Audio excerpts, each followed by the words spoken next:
barisannya di depan untuk DPR RI. Ya, lanjut kawan-kawan. Apakah kita akan berlanjut kawan-kawan? Kususuri garis jalan. Kami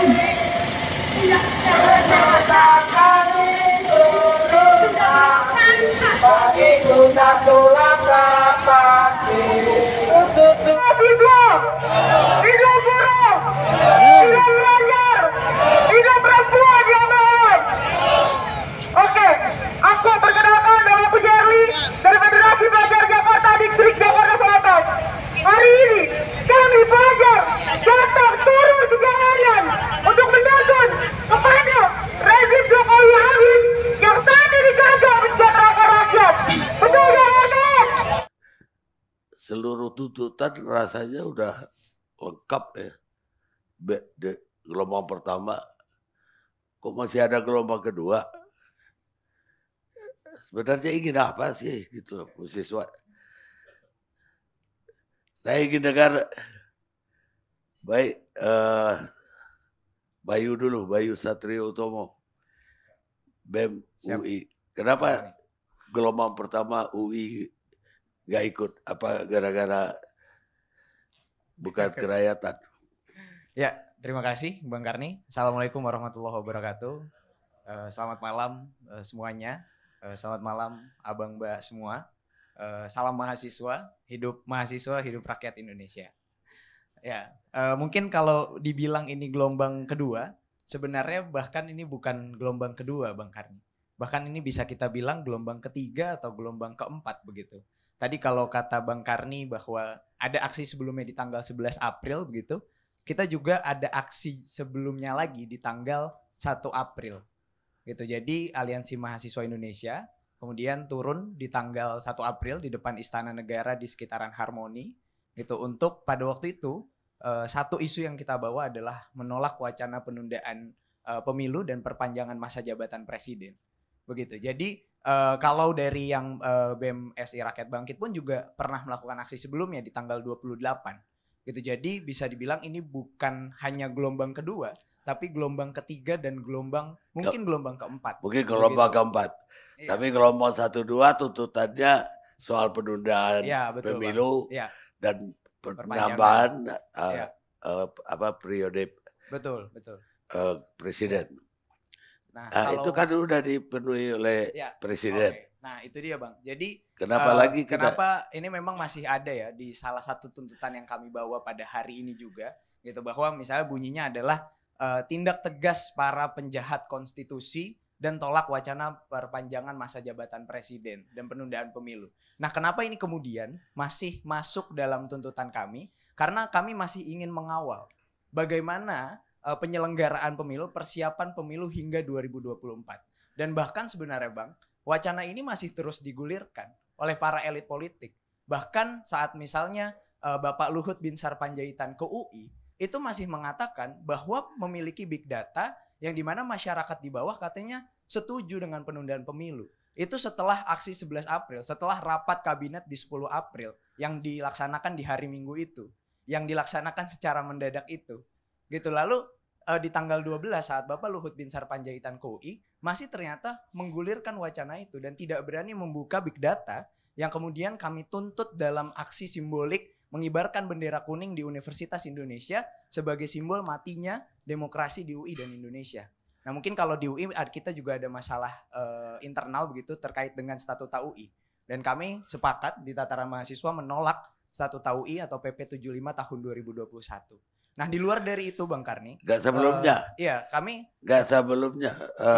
melihat begini, ada yang ingin saya tanya. Iya. Mungkin ini saya lanjutkan sedikit Bang. Terkait penundaan pemilu ini. Kami melihat juga bisa jadi ke depannya ada pergantian aktor politik yang menggulirkan wacana ini. Kita melihat bahwa kemarin aktor-aktor politik yang dimainkan dalam pengguliran wacana ini adalah pertama ketua-ketua partai. Lalu yang kedua beberapa menteri atau pembantu presiden. Gitu. Nah, ini masih banyak aktor-aktor politik lainnya yang kemungkinan karena wacana ini masih terus digulirkan menjadi wacana yang masih menarik bagi mereka. Gitu, misalnya saja anggota DPR. Atau mungkin aktor lainnya misalnya adalah KPU yang mungkin saja bisa dibuat tidak siap begitu. Karena banyak sekali mekanisme di KPU yang kemungkinan pun akan menjadi satu hambatan jika pemilu akan dilaksanakan di 2024. Jadi itu kami melihat dan kami ingin terus mengawal terkait dengan wacana penundaan pemilu dan perpanjangan masa jabatan presiden, karena ini wacana yang secara tegas mengkhianati konstitusi kita. Ya, tapi dengan penegasan presiden, saya percaya banget sama presiden. Apa Anda ragu? Nah, sayangnya kami tidak sepercaya itu dengan presiden. Gitu, karena ya presiden selalu menggulirkan wacana-wacana dan omongan-omongan yang tidak pasti begitu. Jadi ya kalau kita ingat dari mulai wali kota tidak ingin menjadi gubernur, saat dari gubernur tidak ingin menjadi presiden, begitu kan.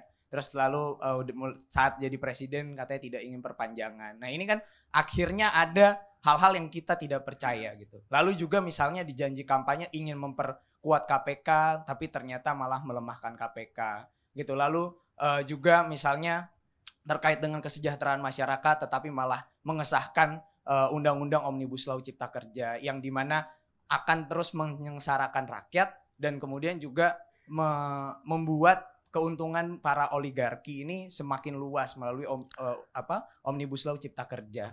Seperti itu. Jadi kalau Bang Karni sangat percaya dengan presiden, kami mahasiswa cukup ragu dan bahkan tidak percaya dengan presiden.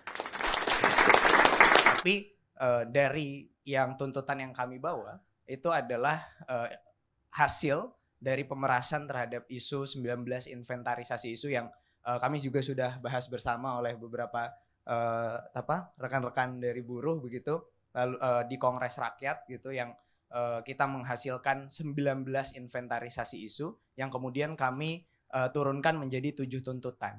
Mungkin kalau saya bisa sedikit bacakan. Yang pertama itu adalah tindak tegas para penjahat konstitusi dan tolak wacana penundaan pemilu dan perpanjangan masa jabatan presiden. Lalu yang kedua, turunkan harga kebutuhan pokok dan atasi ketimpangan ekonomi. Lalu yang ketiga, menindak tegas segala tindakan represif terhadap masyarakat sipil dengan mekanisme yang ketat dan tidak diskriminatif. Lalu yang keempat, wujudkan pendidikan yang ilmiah, gratis dan demokratis. Yang kelima, sahkan RUU Pro Rakyat dan tolak RUU Pro Oligarki. Yang keenam, wujudkan reforma agraria sejati. Dan yang ketujuh, tuntaskan seluruh pelanggaran hak asasi manusia. Itu 7 tuntutan. Saudara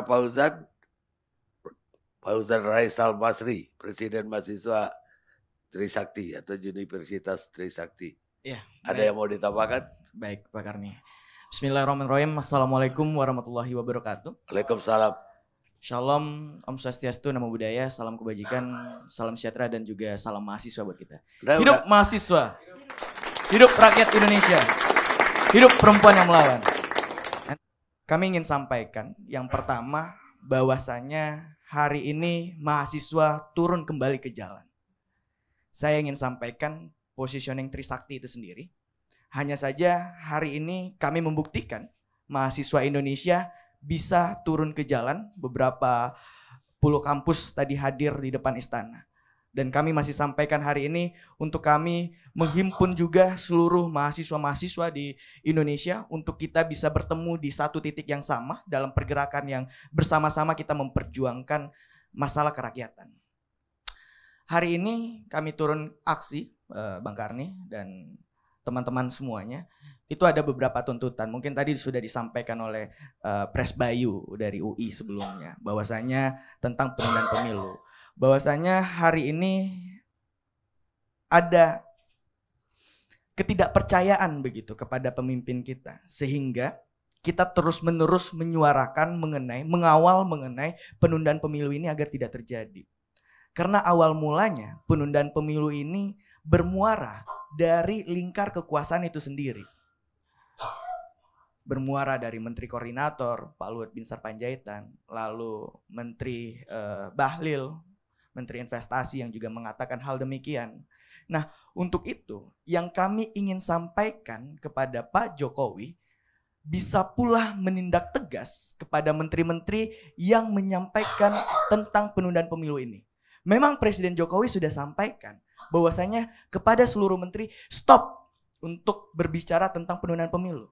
Tapi saya rasa itu saja tidak cukup. Bagaimana upaya-upaya yang lain pun juga terjadi. Nah, sehingga tuntutan kita mahasiswa adalah bagaimana Presiden Jokowi tinggal bilang, enggak, saya tidak akan mencalonkan diri, saya tidak mau adanya penundaan periode, 3 periode begitu, atau adanya penundaan pemilu. Segampang itu. 10 detik atau 15 detik kalau kata Pak Hendro Satrio nih kalau hadir di sini nih. 15 detik buat video itu. Nah, untuk itu yang kami inginkan, adanya statement dari kekuasaan itu sendiri dari Presiden Jokowi. Nah, tuntutan kami hari ini tidak hanya terbatas tentang penundaan pemilu. Itu hanya salah satu dari tuntutan kami. Tadi sudah disampaikan juga oleh Pres Bayu. Lebih daripada itu, bagaimana hari ini kami mahasiswa, kami mewakili suara masyarakat, suara seluruh rakyat Indonesia adalah tentang bagaimana kami menjamin mengenai kami menjamin nih harga bahan pangan tetap stabil. Seperti harga minyak goreng, harga BBM, harga PPN yang tidak naik begitu. Itu juga menjadi tuntutan kami kepada Presiden Jokowi. Hari ini Bang Karni, tadi saya jalan ke sini sebelum nyampe di sini tadi mampir dulu isi bensin. Isi bensin Pertalite aja habis Bang Karni. Nah, ini kan salah satu upaya Pertalite habis. Ini di Jakarta loh Bang Karni. Kejadiannya. Saya juga riset kepada teman-teman di daerah pun Pertalite habis. Sehingga memaksa kita untuk harus membeli Pertamax. Ketika kita membeli Pertamax dengan harga yang sudah naik nih hari ini gitu kan. Itu membuat bahan pangan pokok segala macam juga naik. Semua berimpact. Nah, untuk itu kami juga minta hari ini kepada Presiden Jokowi untuk bisa mengkaji kembali mengenai kenaikan harga BBM. Selain daripada harga PPN dan sebagainya. Nah, kami menjaga juga harga harga bahan pangan yang stabil segala macam. Minyak goreng itu juga menjadi bahan tuntutan kami hari ini Bang Karni. Dalam artian memang 1 bulan belakangan ini kalau kita berbicara tentang minyak goreng adanya ranahnya ya di Kementerian Perindustrian, Kemenperin begitu. 1 bulan belakangan ini. Kemarin juga dari Dirjen Perdagangan sudah jadi tersangka itu Bang Karni. Nah, kami minta dalam 1 bulan ini bagaimana kinerja dari Kemenperin untuk menangkap cukong-cukong masalah minyak ini. Nah, itu yang menjadi bahan tuntutan kami. Tapi Anda tahu kan bahwa harga BBM di dunia juga naik? Iya, tapi kita harus tahu juga kita ini negeri yang kaya akan yang namanya minyak, di atas minyak, di bawah minyak. Tapi masa di negeri yang kaya akan minyak pun kita susah untuk yang namanya BBM. Itu satu. Udah banyak buktinya. Mama pada kebingungan. Minyak goreng naik, BBM naik. Mahasiswa dibuncang demokrasinya. Khususnya juga pelajar. Yang nggak boleh turun ke jalan. Katanya pelajar provokator. Katanya pelajar bawa bunga untuk turun ke jalan. Hak dari mana mereka ngomong seperti itu? Surat edaran yang dikeluarkan oleh Kemendikbud sangat mengancam para pelajar untuk turun ke jalan. Namun hari ini pelajar, khususnya generasi pelajar, menunjukkan bahwa kita tidak bisa dibuncang oleh rezim. Rezim yang sangat bukan lihat HP, saya lihat orangnya.